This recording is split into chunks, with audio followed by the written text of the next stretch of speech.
What's up, y'all, man? Today we're going to be checking out You Have No Rights, George Carlin. Right. Now, George is known for making you think. He going to have your mind turning. He going to have you thinking about things, whether that's societal, government stuff. At least he make me think. That's for sure. So You Have No Rights as a title is definitely intriguing me. Let's do it. Customs. Swearing on the Bible. You understand that shit? They tell you to raise your right hand, place your left hand on the Bible. Does this stuff really matter? Which hand? Does God really give a fuck about details like this? Suppose you put your right hand on the Bible, you raise your left hand. Would that count? Or would God say, sorry, wrong hand, try again? And why does one hand have to be raised? What is the magic in this gesture? This seems like some sort of a primitive voodoo mojo shtick. Why not put your left hand on the Bible, let your right hand hang down by your side? It's more natural. Or put it in your pocket. Remember what your mother used to say? Don't put your hands in your pockets. Does she know something we don't know? Is this hand shit really important? Well, let's get back to the Bible, America's favorite national theatrical prop. Suppose the Bible they hand you to swear on is upside down, or backward, or both, and you swear to tell the truth on an upside-down, backward Bible. Would that count? Suppose the Bible they hand you is an old Bible and half the pages are missing. Suppose all they have is a Chinese Bible in an American court. They got a Chinese Bible? Or a Braille Bible and you're not blind. Suppose they hand you an upside-down, backward Chinese Braille Bible with half the pages missing.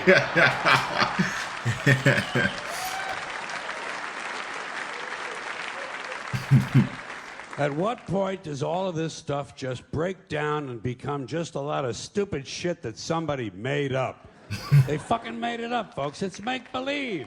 It's make-believe. Now, all right. Okay. Hey, I will say it's got me curious, though, where this stuff came from, though. Like, why is it the right hand? I ain't gonna lie. These questions I am curious about, though. Where did it come from? What's the origin there? Let's leave the Bible aside. We'll get back to the science fiction reading later. The more important question is, what is the big deal about swearing to God in the first place? Why does swearing to God mean you're going to tell the truth? Wouldn't affect me. If they said to me, you swear to tell the truth, the whole truth, and nothing but the truth to help you God, I'd say, yeah. I'll tell you about as much truth as the people who wrote that fucking Bible. How do you like that? Huh?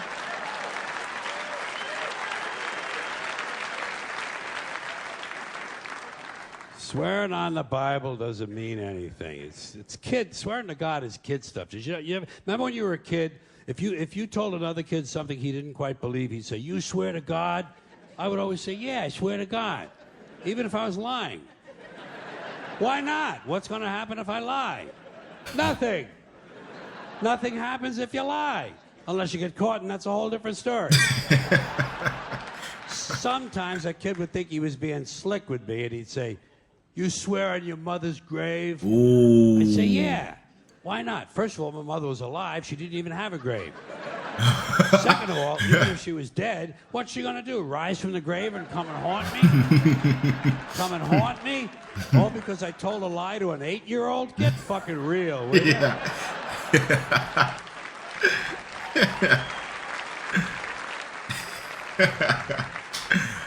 Sometimes I would say, I swear on my mother's tits.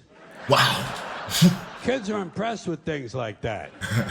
I don't care about my mother's tits either. I don't care if they fell off. Fuck her. Not my problem. They're your tits, Ma. You keep an eye on them. Swearing to God doesn't mean anything. Swearing on the Bible doesn't mean anything. You know why? Because Bible or no Bible, God or no God, if it suits their purposes, people are going to lie in court. The police do it all the time. That's true, man. All the time. That is true. Yeah. Yes, they do. It's part of their job to protect, to serve, and to commit perjury whenever it supports the state's case. Swearing on the Bible is just one more way of controlling people and keeping them in line, and it's one more thing that holds us back as a species. Here's one more item for you, the last in our civics book. Rights. Boy, everyone in this country is always running around yammering about their fucking rights. I have a right. You have no right. We have a right. They don't have a right. Folks, I hate to spoil your fun, but there's no such thing as rights, okay? They're imaginary. We made them up, like the boogeyman. The Three Little Pigs. It's like money. Mother Goose, shit like that. Rights are an idea. They're just imaginary. They're a cute idea. Cute. But that's all. Cute and fictional. But if you think you do have rights, let me ask you this. Where do they come from? People say, well, they come from God. They're God-given rights. Oh, fuck, here we go again. Here we go again. The God excuse. The last refuge of a man with no answers and no argument. It came from God. Anything we can't describe must have come from God. Personally, folks, I believe that if your rights came from God, he would have given you the right to some food every day, and he would have given you the right to a roof over your head. God would have been looking out for you. God would have been looking out for you. You know that? He would have been worried about making sure you have a gun so you can get drunk on Sunday night and kill your girlfriend's parents. But let's say it's true. Let's say God gave us these rights. Why would he give us a certain number of rights? The Bill of Rights in this country has 10 stipulations, okay? 10 rights. And apparently God was doing sloppy work that week because we've had to amend the Bill of Rights an additional 17 times. So God forgot a couple of things like slavery. Just fucking slipped his mind. But let's say God gave us the original 10. He gave the British 13. The British Bill of Rights has 13 stipulations. The Germans have 29. The Belgians have 25. The Swedish have only 6. And some people in the world have no rights at all. What kind of a fucking goddamn God-given deal is that? No rights at all? Why would God give different people in different countries different numbers of different rights? Boredom? Amusement? Bad arithmetic? Do we find out at long last, after all this time, that God is weak in math skills? Doesn't sound like divine planning to me. Sounds more like human planning. Sounds more like one group trying to control another group. In other words, business as usual in America. Now, if you think you do have rights, one last assignment for you. Next time you're at the computer, get on the internet, go to Wikipedia. When you get to Wikipedia, in the search field for Wikipedia, I want you to type in Japanese Americans 1942, and you'll find out all about your precious fucking rights. Okay? Right. Yeah. You know, Yeah, tough time for them, man. Yeah.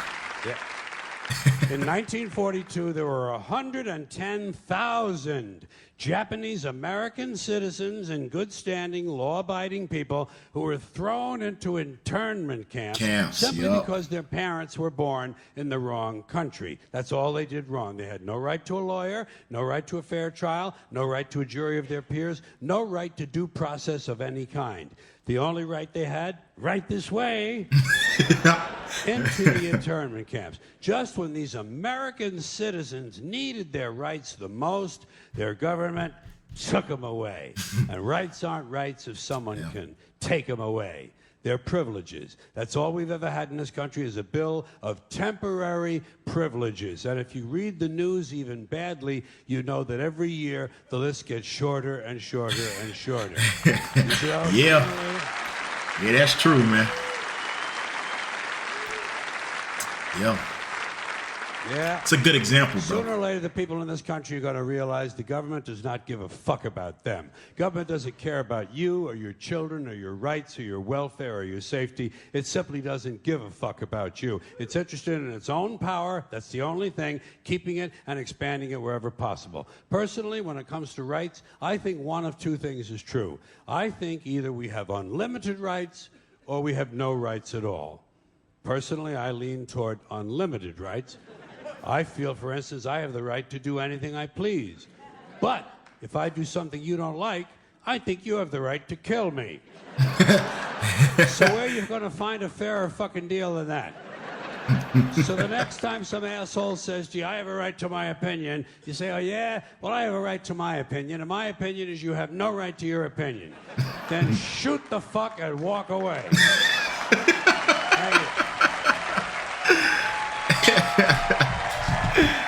Oh, man. Oh, What the? Hey, listen, man. Listen, these ain't personalized ads. I don't know what's up with this ad right here. Okay, nobody don't say nothing, bro. If you made it to the end of the video, bro, just ignore this. Listen, I think I was curious what analogy or what example he was going to use, and slavery is the obvious one. You could use that one, and nobody would disagree with you. At least I hope nobody would disagree with you. But using the Japanese is a great example because they were citizens. You know what I'm saying? And I think that magnifies it a little bit just because they were citizens already from the jump. You know what I'm saying? It's like when they brought the slaves over, they already off the rip didn't treat them as equal people. But the Japanese were originally treated fairly, with due process, all of that. But then it was stripped away. So I think that kind of is really the perfect example of what he was trying to get across in this. And I think it raises a lot of thoughts, as he always does, about do we have rights? You know what I'm saying? What are rights for real? Are they privileges? And people always talk about driving and how driving is a privilege versus a right, So I want to hear what you guys' take on that is, because I do think that even in the courtrooms, people lie no matter what, and who's to say somebody's religious versus who's not. So swearing on the Bible may not mean something to them. So he went into depth about a lot of things. He got me curious about a lot, and man, I could go on and on and on about the hand up thing, where that came from, why you bring your hand up. There's a lot of things that I'm thinking about in this one, and a lot of it I'm probably going to look up. So let me know what was the most interesting part to you. What's something that, popped up in your head, because we can obviously have a lot of discussions here about this. So I hope you guys enjoyed it. If you did, leave a like on the video. As always, man, I love y'all. Peace.